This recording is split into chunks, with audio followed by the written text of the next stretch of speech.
আসসালামু আলাইকুম।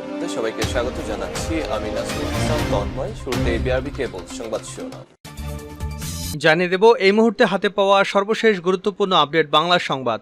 শুরুতেই থাকছে পুলিশের সাবেক প্রধান বেনজির আহমেদের দেশত্যাগে সরকারের সহযোগিতা রয়েছে বলে মন্তব্য করেছেন বিএনপি চেয়ারপারসনের উপদেষ্টা জয়নুল আবেদিন ফারুক।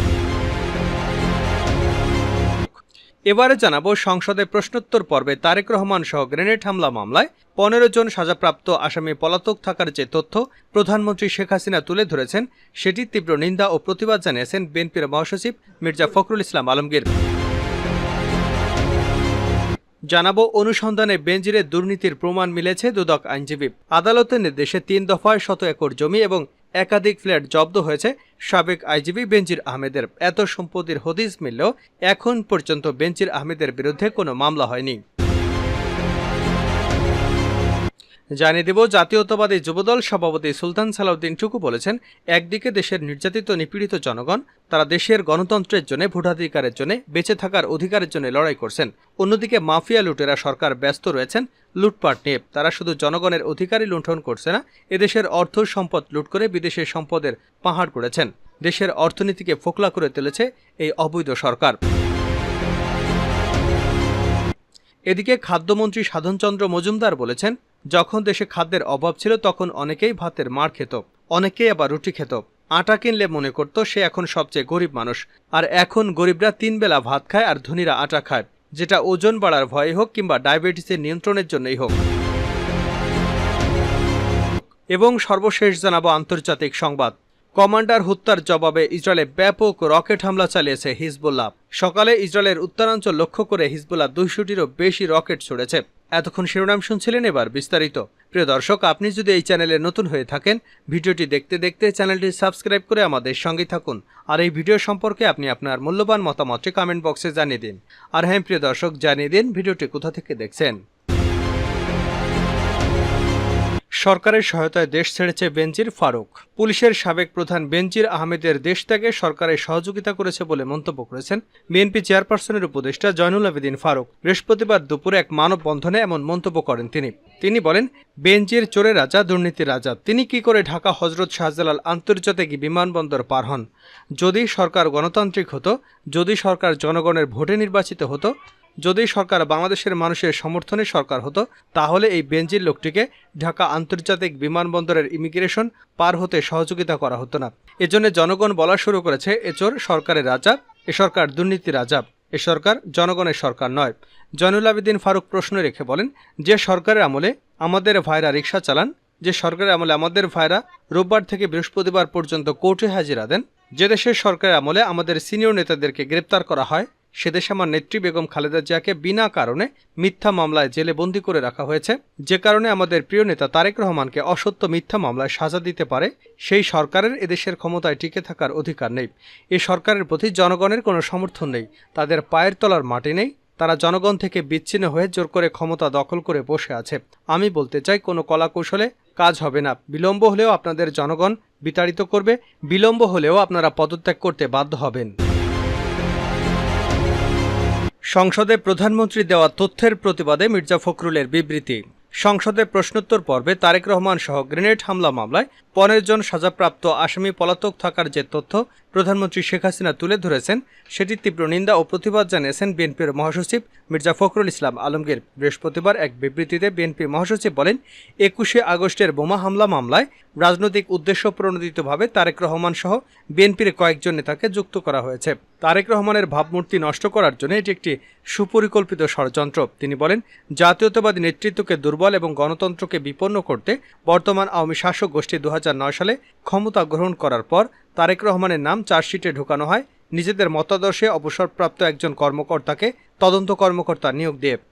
আওয়ামী লীগ ক্ষমতায় আসার আগেই তাদের আন্দোলনের ফসল 1/11 সরকারের সময় 2 দফা তদন্ত চার্জশিটে তারেক রহমানের নাম না থাকার পরেও তাকে জড়িত করা সম্পূর্ণরূপে আক্রোশের বহিঃপ্রকাশ।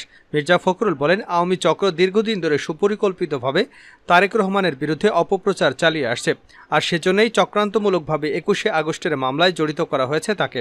বাংলাদেশের আইনের শাসনের অনুপস্থিতিতে সত্যের জন্য, সম্মানের জন্য, আত্মমর্যাদার জন্য সুশীল ভদ্রলোকদের সমাজে টিকে থাকাকে অসম্ভব করে তোলা হয়েছে। অনুসন্ধানে বেনজিরের দুর্নীতির প্রমাণ মিলেছে, দুদক আইনজীবী।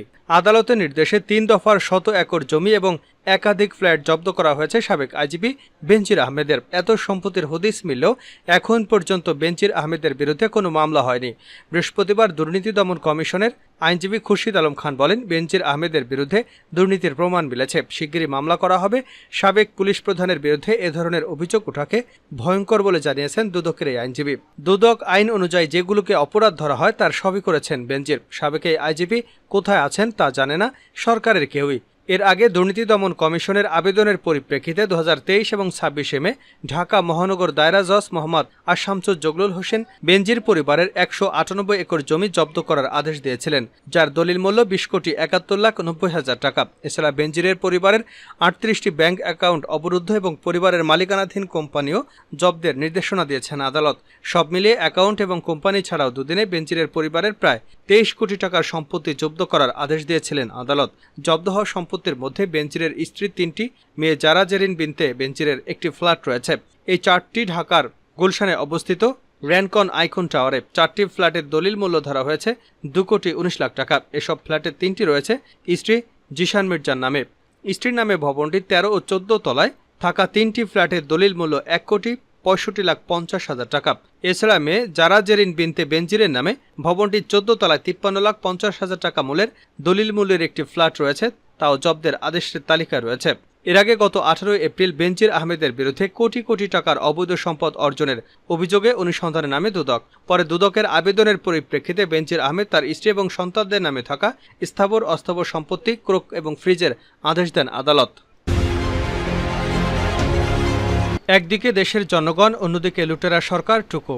জাতীয়তাবাদী যুবদল সভাপতি সুলতান সালাউদ্দিন টুকু বলেছেন, একদিকে দেশে নির্যাতিত নিপীড়িত জনগণ, তারা দেশের গণতন্ত্রের জন্য, ভোটাধিকারের জন্য, বেঁচে থাকার অধিকারের জন্য লড়াই করছেন। অন্যদিকে মাফিয়া লুটেরা সরকার ব্যস্ত রয়েছে লুটপাট নিয়ে। তারা শুধু জনগণের অধিকারই লুণ্ঠন করছে না, এদেশের অর্থ সম্পদ লুট করে বিদেশে সম্পদের পাহাড় গড়েছেন।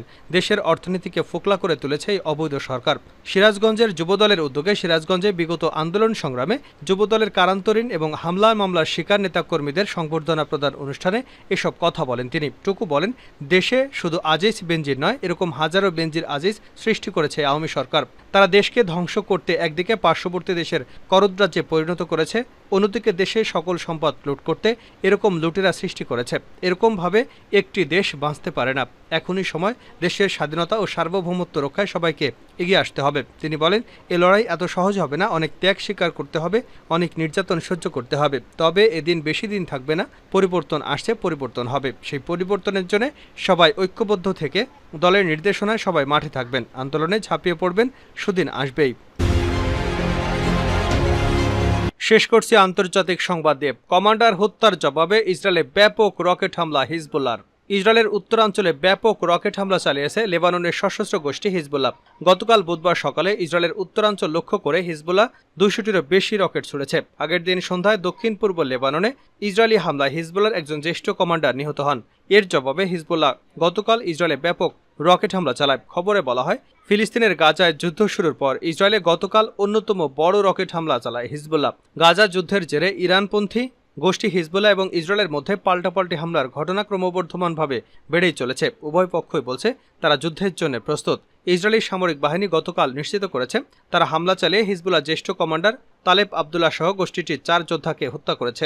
ইসরায়েলি সামরিক বাহিনী আরও বলেছে, লেবাননের ভূখণ্ড থেকে কমপক্ষে 215টি রকেট ছোড়া হয়েছে। এই রকেট হামলার জেরে ইসরায়েলের উত্তরাঞ্চলে সতর্ক সংকেত বাজানো হয়। ইসরায়েলি সামরিক বাহিনীর দাবি, হিজবুল্লাহ ছোড়া অনেকগুলো রকেট তারা প্রতিহত করেছে। তবে বেশ কিছু রকেট ভূমিতে পড়েছে, যার ফলে আগুন ধরে যায়। তবে হতাহতের কোনো খবর পাওয়া যায়নি। পাল্টা হিসেবে ইসরায়েলি যুদ্ধবিমানের দক্ষিণ লেবাননের একটি এলাকায় হামলা চালানোর ফুটেজ দেখা গেছে। ইসরায়েলি সামরিক বাহিনী বলছে, দক্ষিণ লেবাননের এই এলাকা থেকে রকেট ছোড়া হয়েছে।